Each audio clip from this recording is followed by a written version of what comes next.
देखो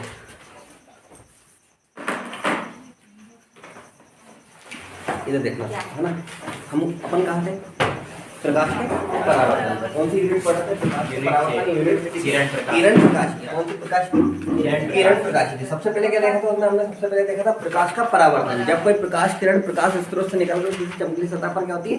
आपकी होती है, तो टकराकर उसी माध्यम में ना कि दिशा में, ये दिशा अलग होती है, ये दिशा अलग होती है, उसी माध्यम में वापस लौट जाते हैं। प्रकाश की गणना को प्रकाश का क्या कहते हैं? परावर्तन कहते हैं। आने वाली किरण को क्या कहते हैं? आपतित किरण कहते हैं। टकराकर जाने वाली को परावर्तित किरण, है ना। जो नीचे सतह होती है वो कौन सी सतह होती है? चमकीली सतह। आने वाली किरण को आपतित किरण, टकराकर जाने वाली को परावर्तित किरण। अभिलंब किसे कहते हैं? जब कोई प्रकाश दर्पण पर आपतित होता है और इनके बीच का कोण आपतन कोण और परावर्तन कोण का मान कितना होता है? 0 डिग्री होता है ना। तो वह किरण कौन सी किरण कहलाती है? अभिलंब। तो अपन इसको बीच सेंटर में डेटेस करके बनाते हैं, होती तो नहीं, काल्पनिक रेखा मानते हैं, जिसे अभिलंब कहते हैं। आपतन कोण का मान परावर्तन कोण के मान के बराबर होता है, तो पहली आपतित किरण और अभिलंब के बीच बनने वाले कोण को आपतन कोण कहते हैं, और अभिलंब और परावर्तित किरण के बीच बनने वाले कोण को परावर्तन कोण कहते हैं। तीनों एक ही बिंदु पर स्थित है, आपतित, अभिलंब और परावर्तित, तो इससे हम कहेंगे आपतन बिंदु बोलेंगे। तो इसके 2 रूल्स थे। पहला क्या था? आपतन कोण परावर्तन कोण के मान के बराबर होता है, और भाई दूसरा नियम था आपतित, अभिलंब और परावर्तित और आपतन बिंदु चारों एक ही तल पर स्थित होते हैं। इससे हम आगे चलते हैं और देखा था हमने परावर्तन के प्रकार। पहला था परावर्तन नियमित परावर्तन, दूसरा था अनियमित परावर्तन। नियमित परावर्तन वह परावर्तन होता है जो सदैव समतल सतह पर होता है। इसमें आपतित किरण और परावर्तित किरण एक दूसरे के समांतर होती है। इस टाइप से इसका फोटो बनाया था मैंने, एक बार रिवाइज कर लेते हैं ना। आपतित किरण और परावर्तित किरण एक दूसरे कैसे होती है? समांतर होती है। उसके बाद था एक अनियमित परावर्तन, इसका एक और नाम क्या है? विसरित परावर्तन। विसरित परावर्तन किसे कहते हैं? जब सदैव खुरदुरी सतह पर होता है, या सदैव खुरदुरी सतह पर होता है। इसमें आपतित किरण तो समांतर होती है, परंतु परावर्तित किरण समांतर नहीं होती। एक इधर जा रही है, फिर एक इधर जा रही है, सतह के कारण उसका परावर्तन अलग अलग दिशाओं में, भिन्न भिन्न दिशाओं में उसका परावर्तन होता है। क्या कहलाता है? विसरित परावर्तन। उसके आगे क्या पढ़ा था अपने? दर्पण। यहाँ से होता है हमारा पाठ चालू, और हम इसे थोड़ा रफ करते हैं। दर्पण किसे कहते हैं? दर्पण वह युक्ति जो आपतित प्रकाश को संपूर्णतः परावर्तित कर देती है। दर्पण कहलाता है। दर्पण कितने प्रकार का होता है? चेतन 3 प्रकार का होता है। पहला होता है समतल दर्पण, गोली दर्पण, और तीसरा होता है परावर्तन दर्पण। इसमें इंपोर्टेंट कौन सा है? गोली दर्पण। ऐसा दर्पण जिसका तल कैसा होता है? गोलाकार होता है। क्या कहलाता है? गोली दर्पण कहलाता है। ये कितने प्रकार का होता है? 2 प्रकार का। कौन कौन सा होता है? अवतल का मतलब, अव का मतलब क्या होता है? पहला होता है अवतल दर्पण, और एक होता है उत्तल दर्पण। सॉरी, इसको उल्टा बना लो, उधर से हो जाएगा बोला और इसको हो जाएगा इधर से बोला। इसे काट कर मैंने क्या किया? बाहर पॉलिश कर दी। पॉलिश किसकी करते हैं? ये पे मरकरी और टीन की। दर्पण को अपन पॉलिश करके उसे क्या बनाया जाता है? चमकीला बनाया जाता है। जहाँ उसका चेहरा देखते हैं उसे बोलते हैं परावर्तक सतह या पृष्ठ। तो इसका तल कैसा है? दबा हुआ। जहाँ पॉलिश करी वहाँ चेहरा देखेंगे, जहाँ पॉलिश नहीं करी है ना, तो इसे बोला जाता है परावर्तक सतह या पृष्ठ। परावर्तक पृष्ठ या सतह, है ना। जिसका तल दबा होता है, पॉलिश बाहर जो होती है, बनने वाला प्रतिबिंब बड़ा होता है ना। और इसका उपयोग कहाँ किया जाता है? सर्च लाइट में, सड़कों के स्ट्रीट लाइटों में, और बाइक जो आपने देखी ना, गाड़ी के हेडलाइट के परावर्तक के रूप में किसका उपयोग किया जाता है? अवतल दर्पण। और कक्षा 10वीं का प्रश्न, दाढ़ी बनाने में भी किसका उपयोग किया जाता है? अवतल दर्पण का उपयोग किया जाता है। दाढ़ी बनाने के बाद जो जिसमें चेहरा देखते हैं ना, उसमें उसका उपयोग किया जाता है। नहीं तो दाढ़ी तो हम किसकी बनाते हैं? ब्लेड से। उत्तल दर्पण 3.5 अक्षर, ऐसा दर्पण जिसका तल कैसा होता है? उत का मतलब होता है उभरा हुआ। आप पॉलिश कहाँ से कर देंगे? अंदर से। और इसमें बनने वाला प्रतिबिंब कैसा होगा? छोटा होगा, है ना। इसमें जो प्रतिबिंब बनता है, एक चीज और बता दूं मैं आपको, कैसा होता है? वास्तविक और उल्टा। उसमें बनने वाला प्रतिबिंब कैसा होता है? आभासी और सीधा। आभासी, सी से सीधा याद रखेंगे। तो आभासी उल्टा का मेरे को भी बहुत सारी चीजें याद करेंगे तो हम कंफ्यूज ना होता तो ठीक से याद करना। आभासी सीधा, जिसका दर्पण केंद्र, जिसका तल किस होता है, उभरा, अंदर से होती है, बनने वाला प्रतिबिंब छोटा होता है। इसका उपयोग गाड़ी के साइड मिरर यानी पीछे से आने वाले वाहनों को देखने में इसका उपयोग किया जाता है। फिर चले हम आगे और कुछ परिभाषाएं देखी थी, है ना। कुछ परिभाषा में सबसे पहले हमने 7 परिभाषा देखी थी, है ना। 7 परिभाषा कैसे,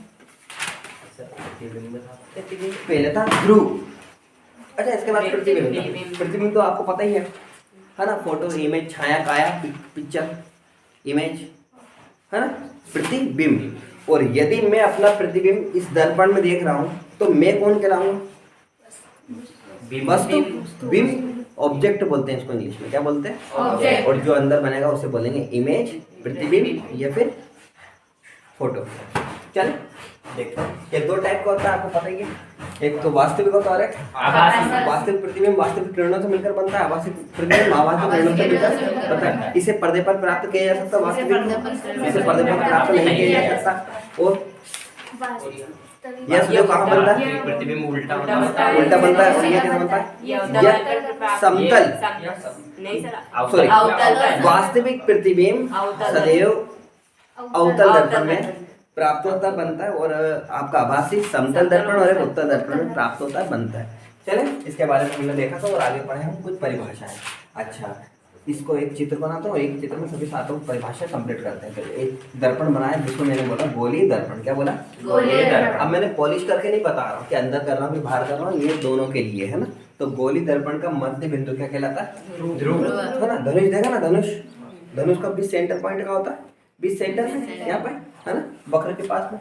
तो ये क्या बोलेंगे, गोली दर्पण का मध्य बिंदु क्या कहलाएगा, ध्रुव। इसे किसे दर्शाते हैं, पीछे दर्शाते हैं, पोल कहते हैं। गोली दर्पण इस गोले का भाग था, गोली दर्पण इस गोले का भाग था, तो क्या बोलेंगे, दूसरी परिभाषा, गोली दर्पण जिस गोले का भाग होता है उस गोले का केंद्र दर्पण का क्या कहलाता है, वक्र का केंद्र, है ना, सेंटर ऑफ कर्वेचर बोलते हैं। इसे किससे दर्शाएंगे, सी से।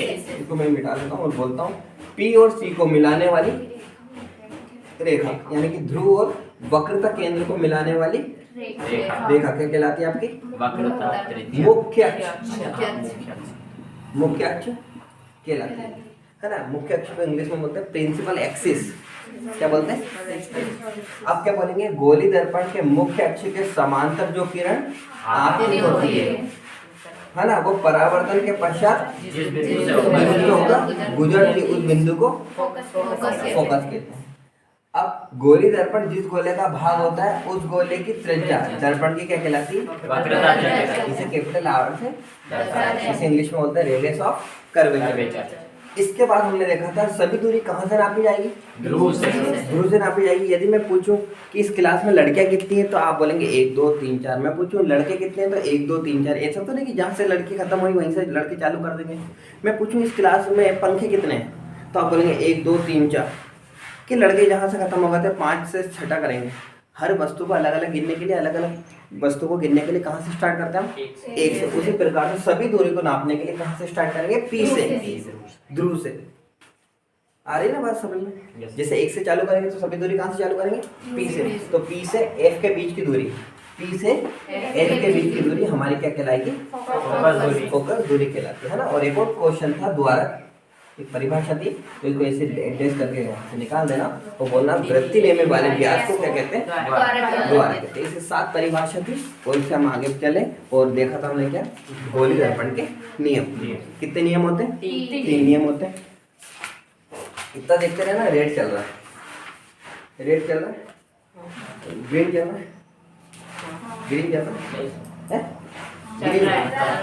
ग्रीन और रेड ये दोनों चलना चाहिए। ये बंद तो दोनों में तो कोई भी बंद तो वॉइस नहीं आएगी।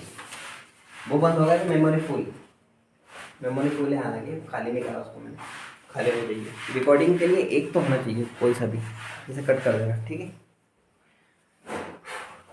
चले इसको बेटा, इसके बाद क्या देखा था अपन ने लक्ष्य में, गोलीय दर्पण के नियम। ये पूरा चैप्टर आज मैं क्लोज कर दूंगा, कुछ भी हो जाए, भले 1 घंटे में या शाम के 5 बजे खत्म। देखो गोली दर्पण के नियम। पहला नियम तो मैंने बता दिया था, कि जो बच्चा इस गेट से आया है वो जाएगा भी इसी गेट से, ये छत फोड़ के जाएगा, ऐसा तो नहीं। तो भैया गोली दर्पण के अंदर मैंने बोला था गर्मी के अंदर क्लास चालू करना, तो पेप्सी पीती हो आप, PFC, ये इसका पैटर्न होगा, कभी बदलेगा ही नहीं। जैसे एक बच्चे की फिक्स जगह कर देते ना, ये लड़का यहीं बैठेगा, कुछ भी हो जाए, या फिर खाली जगह रहेगी, ऐसे ही P हमेशा यहाँ रहेगा गोली दर्पण में। फोकस इन दोनों के सेंटर में रहेगा, चिपकेगा नहीं P के पास, C के पास नहीं आएगा, C और P के सेंटर में रहेगा, बीच में रहेगा। जब आप स्केल से बनाएंगी तो अभी देखो मेरे पास तो बोर्ड है, प्लेन है, कहीं भी इधर खसका दो, पर अपने दिमाग में सोच लेना ये कहाँ बनेगा, बीच सेंटर में। जब भी आप बनाओ स्केल से तो सेंटीमीटर वाली लाइन लेकर इन दोनों के बीच की दूरी ले लेना 5, तो इसको 250 पे क्रॉस कर देना। इसके बीच की दूरी लो 4, तो इसको 2 पर डॉट लगा देना, जिससे क्या होगा चित्र आपका बराबर बनेगा। मैं आपको बना के बता दूंगा हर एक। तो PFC, जो प्रकाश किरण गोली दर्पण में मुख्य अक्ष के समांतर होकर आपतित होती है वह सदैव किससे होकर जाती है? फोकस से होकर जाती है। और जो फोकस से होकर जो प्रकाश गोली दर्पण में PFC, जो प्रकाश किरण गोली दर्पण में मुख्य फोकस से होकर आपतित होती है वह परावर्तन के पश्चात मुख्य अक्ष के समांतर हो जाती है। और एक और इसी के अंदर मैं ऐड करके बता देता हूँ कि जो प्रकाश किरण PFC, जो प्रकाश किरण C से होकर आपतित होती है वह बिना विचलित हुए उसी माध्यम में वापस लौट जाती है। ये 3 नियम है, अच्छे से याद कर लो, दोनों के लिए, लेंस के लिए भी है और लेंस के लिए अलग है, जैसे लेंस की तरह ही है गोली दर्पण में। तो क्या करेंगे, अवतल के लिए भी वही है और उत्तल के लिए भी वही है। गोली दर्पण में जो प्रकाश किरण फोकस से होकर आपतित होती है वह परावर्तन के पश्चात सदैव फोकस से होकर गुजरती है। जो प्रकाश किरण फोकस से होकर आपतित होती है वह मुख्य अक्ष के परावर्तन के पश्चात, जो प्रकाश किरण वक्रता केंद्र से होकर आपतित होती है वह परावर्तन के पश्चात उसी माध्यम में वापस लौट जाती है, या फिर लिख देना बिना विचलित हुए उसी माध्यम में वापस लौट जाती है, चली जाती है। इसके बाद हमने क्या देखा था, चिन्ह पर एक वाक्य।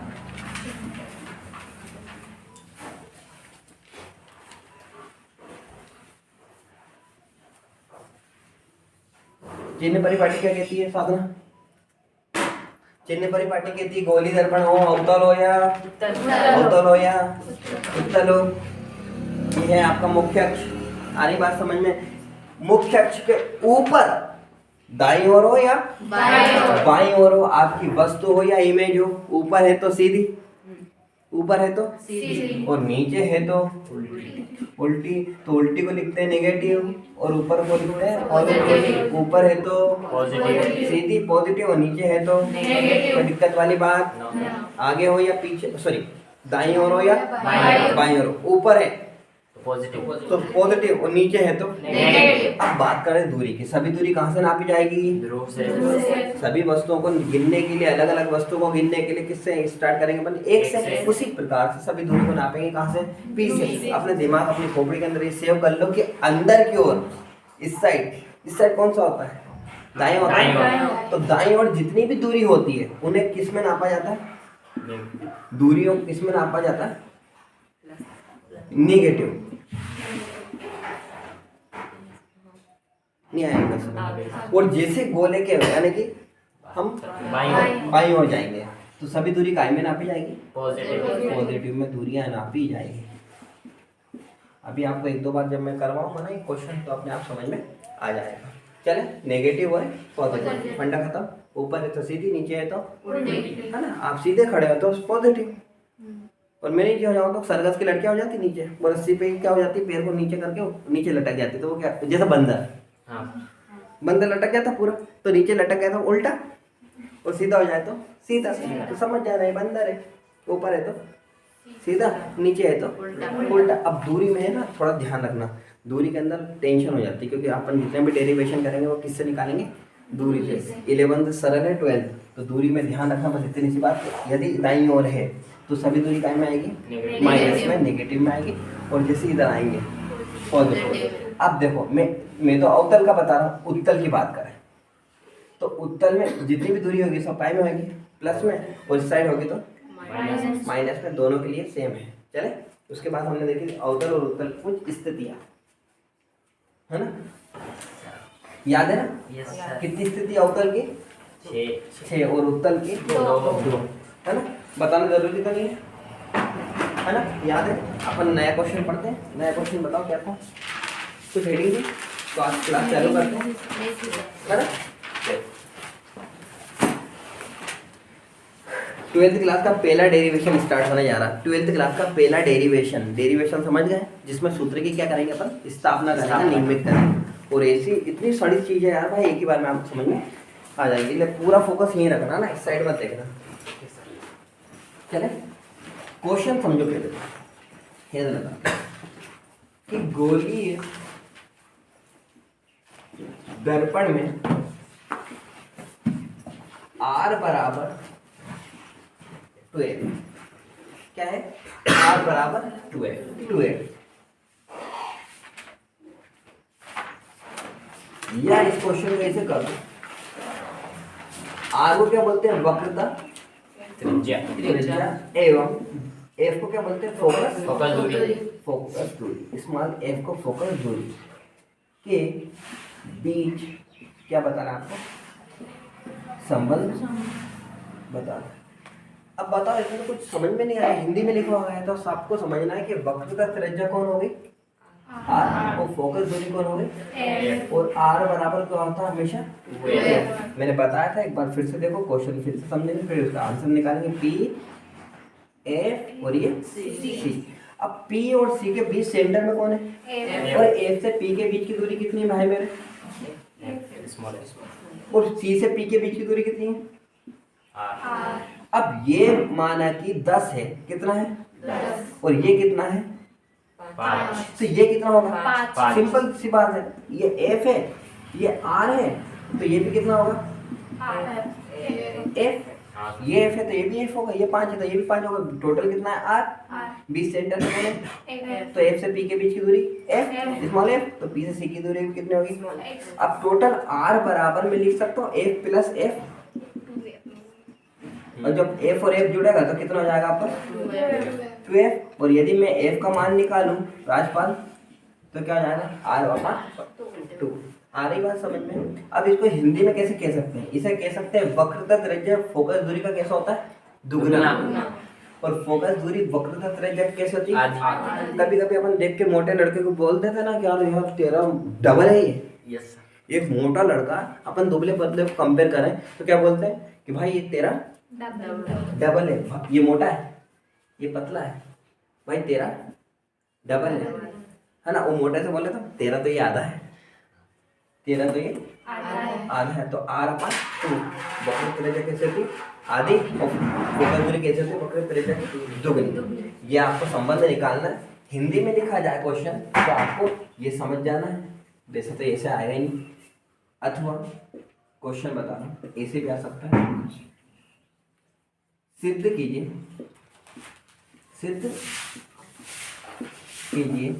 R बराबर 2F लिखा था, जहां R क्या हो गई वक्रता त्रिज्या, और F क्या हो गया आपका फोकस दूरी। आता है लिखा हुआ कि जिसके सामान्य अर्थ ये है, आता है लिखा हुआ क्वेश्चन, तो डायरेक्ट ये भी याद कर सकते हैं या फिर ये लिखा हो सकता है, सिद्ध कीजिए R बराबर 2F। अब बताओ मैंने क्वेश्चन में क्या लिखा,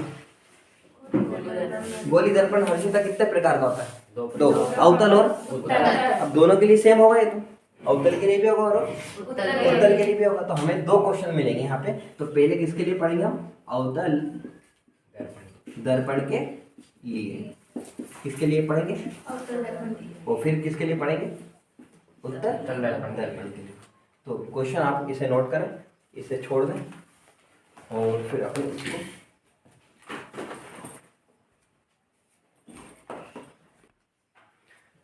ना किसके लिए, अवतल दर्पण। तो मैंने अवतल दर्पण बनाने के लिए क्या करा, बाहर पॉलिश कर दी। ध्यान देखना है, बहुत प्यारा है, पहला डेरिवेशन है, ये समझ में आ जाएगा आपको एक ही झटके में। थोड़ा सा है PFC, यदि देखो नियम का पालन भी होना चाहिए और बातें समझ में भी आनी चाहिए। नहीं आ रही बात समझ में, यदि आप दूर रहते हैं और आपको समय पे पहुंचना है तो गाड़ी की स्पीड कैसे करोगे, तेज, और आप पास में रहती है कोचिंग के पास में, तो कैसे आएंगे? बाइक से, हेलीकॉप्टर से, ट्रेन से, पैदल आएंगे। जैसे आपको समझ में जाएगा कि हाँ 10 बजे पहुंचना, मुझे 5 मिनट पहले निकलना, तो आप भी समय पे जाएंगे और दूर वाला भी समय पे आ जाएगा। मतलब वो टाइम पंक्चुअल करके चलेंगे। नियम भी समझ में आने चाहिए आपको और बातें भी समझ में आनी चाहिए। गोली दर्पण है, ध्यान से समझना, दोनों नियम लगेंगे। देखना, यदि मैं प्लेन मिरर बना दूं, क्या बना दूं? समतल दर्पण, और उसको बोल दो कि आपतित किरण और ये परावर्तित किरण, और बीच में कौन सी रेखा है? अभिलंब है। तो ये कौन सा कोण हो गया? और ये कौन सा कोण हो गया? दोनों कोण कैसे होते हैं? एक दूसरे के बराबर। ये नियम मालूम है? चलो, यदि इसको पकड़ के मैं मोड़ दूं तो कौन सा बन गया है? अवतल दर्पण। समझना मेरी बात को। यदि इसको पकड़ के क्या कर दिया मैंने? ये मोड़ दिया। अब इसको भूल जाओ कुछ देर के लिए, ये है नहीं, अभी तो मोड़ा हुआ बाकी। तो मैं यदि आपतित किरण करता हूँ गोली दर्पण में, आपतित किरण को छोड़ता हूँ, आपतित करता हूँ, तो वह किससे होकर जाएगी? सदैव फोकस। तो देखो, ये आपतित हो गई और ये कौन सी हो गई? आपतित हो गई और ये कौन सी हो गई? नहीं आ रही बात समझ में? कहीं से भी छोड़ दो, मैंने जरूर नहीं 20 सेंटर छोड़ा, यहाँ से भी छोड़ सकते हो, यहाँ से भी छोड़ सकते हो, यहाँ से भी छोड़ सकते हो, है ना? तो मैंने इसको पकड़ के मोड़ दिया, इसके कोने छोड़ दिया, तो देखो आपतित किरण है और किससे ऊपर चली गई? वो पहला नियम भी काम कर रही है कि जो प्रकाश किरण गोली दर्पण में मुख्य अक्ष के समांतर होकर आपतित होती है वह सदैव। नियम भी काम हो रहा है, परावर्तन का भी काम हो रहा है। दूसरा नियम एक और है कि जो प्रकाश किरण वक्रता केंद्र से होकर आपतित होगी वो परावर्तन पश्चात उसी माध्यम में लौट जाएगी। अब ध्यान से देखो, ये आपतित हो गई, ये परावर्तित हो गई, बीच में कौन सा हो गया? अभिलंब। और अभिलंब कहते हैं कि जो प्रकाश किरण आपतित होती है वह टकरा कर उसी माध्यम में लौट जाए, यानी कि आपतन कोण का मान परावर्तन कोण का मान कैसा रहे? 0 रहे, तो वो क्या कहलाता है? अभिलंब। और यहाँ पे कौन सा नियम काम कर रहा है? जो प्रकाश किरण शीशे पर आपतित होती है गोली दर्पण में, वह परावर्तन के पश्चात उसी माध्यम में लौट जाती है। तो इसको जो शुरू का बनाया था ना मैंने, उसको ऐसे देखो, ये आपतित, परावर्तित और ये अभिलंब। तो ये आपतन कोण और ये परावर्तन कोण। आ रही बात समझ में? कोई दिक्कत तो नहीं? देखो, एक चीज बताई थी मैंने गणित में, 3 कोण बताए थे। ये कौन सा कोण है भाई? यदि जो कोण यहां बनेगा इस आकृति में, वही कोण यहां बनेगा। Very good. कौन सा कोण? एकांतर अंतः कोण। इसको एन भी बना सकते हो, जेड भी बना सकते हो। लक्ष्य में यदि ऐसा कोण बना दो मैं,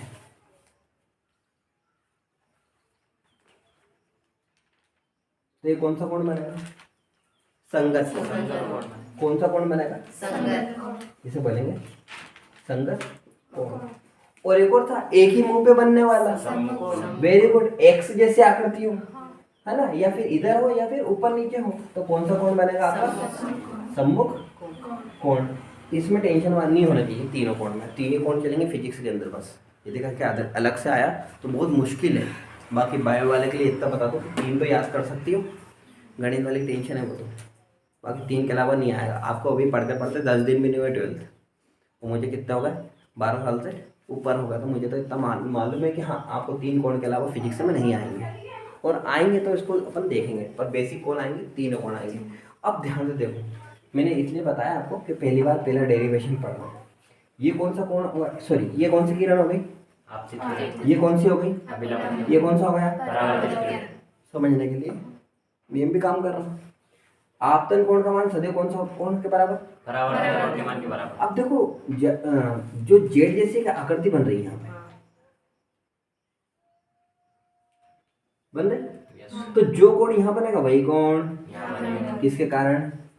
एकांतर कोण के कारण। बस, तो तीनों में से कौन सा लग रही है अभी काम?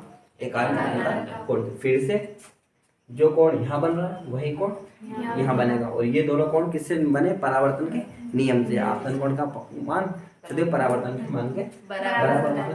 अब एक काम करते हैं, नाम दे देते हैं M P N. M P N कौन सा दर्पण हो गया? अवतल दर्पण हो गया। इसको नाम दो ए, ये नाम दो बी, ये नाम हो गया सी इधर हो गया एफ। आ रही बात समझ में? तो ए बी कौन सी किरण हो गई? आपतित किरण। बी सी कौन सी किरण हो गई? अभिलंब। और बी एफ कौन सी हो गई? परावर्तित किरण। आ रही बात समझ में? ए बी सी किसको बीच में लिया मैंने? बी को। ए बी सी तो कौन सा कोण हो गया? आपतन कोण। सी बी एफ कौन सा कोण हो गया? बी सी एफ कौन सा कोण हो गया? बी सी एफ ओनली, उसके थ्रू एकांत अनंत कोण से। चले हटाओ इसको। अब इसमें क्या करेंगे हम? मानक लिखेंगे। अब इसका मानक लिखने के लिए हमें बहुत अच्छा फायदा ये है कि हमें इसे आइटम लिखना है। सिर्फ किस क्या लिखना है इसके? आइटम। जैसे आपने कभी देखा होगा दूरदर्शन पे आता है, टीवी से उस पर आता है टीवी पे कि जब भी कोई खाना बनाता है तो खाना बनाने के बाद जो भी खाना खिलाने के बारे में बताता है तो उसमें बताता है एक कप ये लीजिए, एक कटोरी ये लीजिए, 2 कटोरी। तो बताओ वो बोलता है कि लिस्ट बना के दे देता है? यदि आप घर में का कुछ सामान लेने जा रहे हो तो लिस्ट बनाते हो, कैसे लिखते हो? लाइन से लिस्ट बनाने में फायदा रहता है ना, क्लिक करते जाओ जो सामान मिल जाए। तो हम लोग क्या करेंगे? लिस्ट बनाएंगे। ये तो कौन लिखेगा? माना कि इतनी लंबी लंबी लाइन कौन लिखेगा? आएगा लिखने के लिए, पर इसमें बहुत फायदा है आपको। तो बताओ एम पी एन क्या हो गया? सबसे पहले माना कि एम पी एन क्या हो गया? अवतल दर्पण हो गया, कॉनकेव मिरर। भाई पी क्या हो गया इसमें? ध्रुव क्या हो गया? एफ फोकस हो गया। उसके बाद सी वक्रता केंद्र मिल गया आपको। फिर उसके बाद ए बी आपतित किरण। Very good. ए बी क्या हो गई आपकी? आपतित किरण। आपतित किरण। बी सी किरण। बी सी आपका हो गया। बी एफ परावर्तित किरण। अरे ये बल्ब को भी ठीक करें ऑपरेटर, आपसे निवेदन है कल इसको भी करना। और बी एफ कितना हो जाएगा आपका? परावर्तित किरण। अच्छा कोण की बात करते हैं। किरण क्या आइटम लिख दिया? कोण बोलो। आपका कोण A B C, angle A B C कौन सा कोण? आपतन कोण। आपतन कोण। अच्छा कौन सा? थीटा। और थीटा किसके बराबर होता है? चलो ठीक, ये तो लिख दो। थीटा एंगल बी सी ना ना ना ना C B F. C B F पहले इन दोनों को ले लो। सी बी एफ परावर्तन कोण। उसके बाद आपका एक और एंगल आएगा B C F. B C F है ना, angle theta. B C F किसके बराबर है? बी सी एफ किससे लिया अपने? ए बी सी से। ए बी सी जो बी कोण है वो किसके बराबर हो गया? सी के।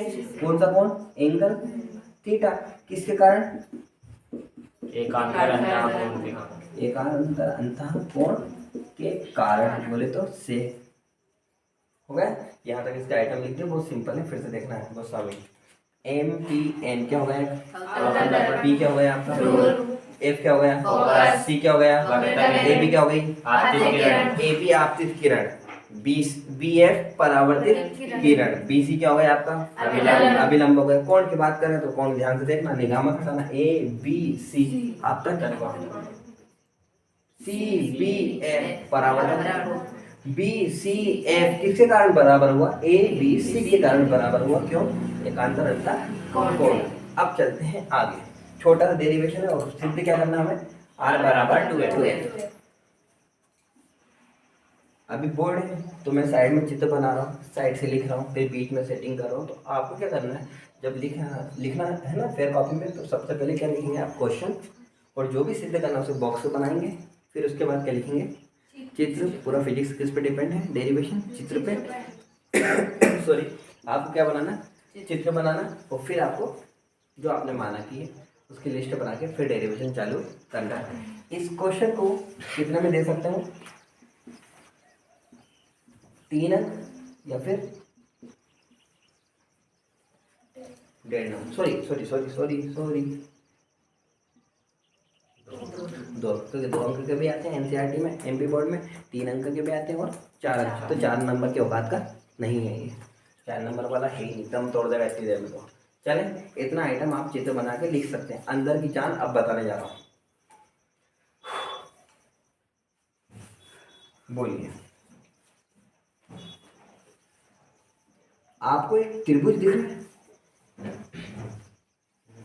त्रिभुज बी सी एफ, भी एक समोसा जैसा है ना, एक आता है ना खाने का, भूख लग रही होगी आपको, ऐसे करके ऐसे करके मैंने निकाल के बनाया, इसको नाम दे दूं मैं बी सी एफ। अच्छा, एक और खास बात क्या दिख रही है इसके अंदर, त्रिभुज तो निकाल दिया मैंने काट के, उसके अंदर एक चीज और बताओ क्या दिख रही है आपको, जो कोण दिख रहा है, दिख रहा है। तो मैंने कौन सा त्रिभुज लिया, बी सी एफ में अंदर चला गया, देखा दो कोण कैसे बराबर, एक त्रिभुज है, यदि त्रिभुज के दो कोण कैसे होते हैं तो दो भुजाएं भी कैसी रहती हैं, तो वो भुजाएं कौन सी लेंगे, तो ये वाली, ये तो अलग ही दिख रही है लंबी, कौन सी दो भुजाएं लेंगे हमने, बी एफ बराबर सी एफ या एफ से कुछ भी ले लो, 2 3 अच्छे कर लो, 3 दूनी 6 कर लो, बात एक ही है। तो बी एफ या सी एफ दोनों एक दूसरे कैसे बराबर है, इतना कर दिया। फिर से देखो बस खत्म है ये, बी एफ सी में, बी एफ सी में या बी सी एफ में हमने त्रिभुज देखा, दो कोण कैसे समान है बराबर है, तो दो भुजाएं भी कौन सी होगी बराबर। तो मैंने कौन कौन सी भुजाएं ली है, यदि बी एफ और एफ सी ले ली, नाम दे दो उसको धीरे से, समीकरण नंबर ए। अब इसको एक काम करो, मिटा दो, इसका काम हो गया। बताओ दर्पण कितना बड़ा है, इतना बड़ा है, जबकि दर्पण इतना बड़ा नहीं होता, मैंने आपको दिखाने के लिए बनाया। ये दर्पण इतना सा भी होता है, छोटा सा, ये मैंने देखो बनाया, गोली दर्पण कितना छोटा है ना। इनका यूज आपने देखा होगा यार, दर्पणों का उपयोग साड़ियों में करते हैं, सलवार सूट में करते हैं, है ना, कपड़ों में करते हैं, डिजाइन के लिए, कांच वाँच लगते हैं ना, प्लास्टिक के भी लगते हैं। तो बताओ उसके अंदर जब वो परावर्तन होता होगा, चमकती है ना, तो छोटे छोटे सितारों के रूप में किसका उपयोग करते हैं, गोली दर्पण। तो इतना छोटा बना दिया मैंने। अब बताओ इसमें मुख्य अक्ष कहाँ है, सर ये है मुख्य अक्ष। अब बताओ इसमें बी का है, तो आपको बी कहाँ दिखेगा, वो पी के पास, फिर से ए बी लाइन कहाँ चिपक जाएगी, पीसी के पास, जब दर्पण का द्वारा कैसा होगा, छोटा होगा। फिर से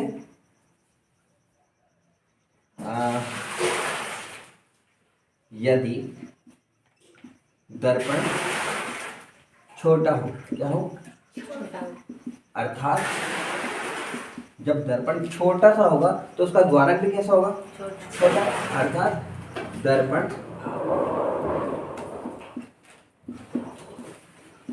द्वारक, सॉरी दर्पण का द्वारक छोटा, ऐसी भी लाइन लिख सकते हैं ना।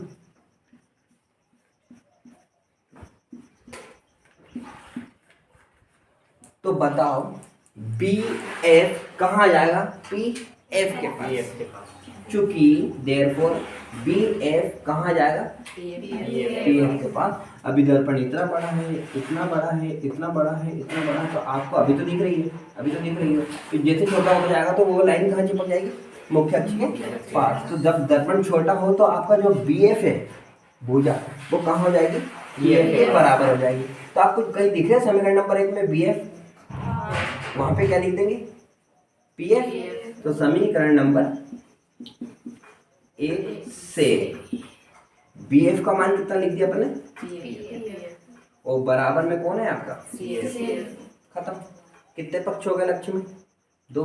तो क्या लिखेंगे, दोनों पक्षों में, दोनों पक्षों में क्या प्रूफ करना है, आर बराबर। तो ये मैं मेरे मन से कर रहा हूँ, आपके मन से कर रहा हूँ, दोनों पक्षों में पी एफ जोड़ने पर जो काम इसमें करोगे वही काम इसमें करना पड़ेगा। तो दोनों में क्या जोड़ दिया अपने, पी एफ। तो बोलो पी एफ में किसको जोड़ दिया, पी एफ को, और सी एफ में किसको जोड़ दिया, पी एफ को। सी एफ में सी एफ को नहीं जोड़ना है, पी एफ में, देखो मैंने क्या लिखा, दोनों पक्षों में पी एफ को जोड़ने, तो पी एफ में पी एफ जुड़ेगा और सी एफ में भी पी एफ। अच्छा, पी एफ कितने पी एफ हो गए, 2 पी एफ। चले आगे, और CF PF, देखो इधर दूरी निकालनी, CF PF टोटल क्या हो गया,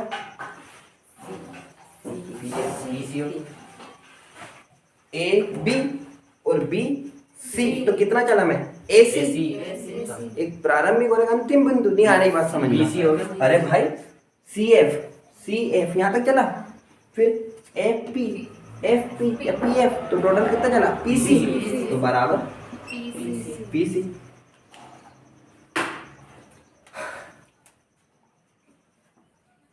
एक चीज बताइए, चिन्ह परी पार्टी। अच्छा ये बताओ PF क्या है, P और F ये क्या है, फोकस दूरी, तो इसे लिख देंगे स्मॉल f। बताओ दाईं ओर है या बाईं ओर है, दाईं ओर, तो दूरी काय में लेंगे इसे, नेगेटिव। नेगेटिव में।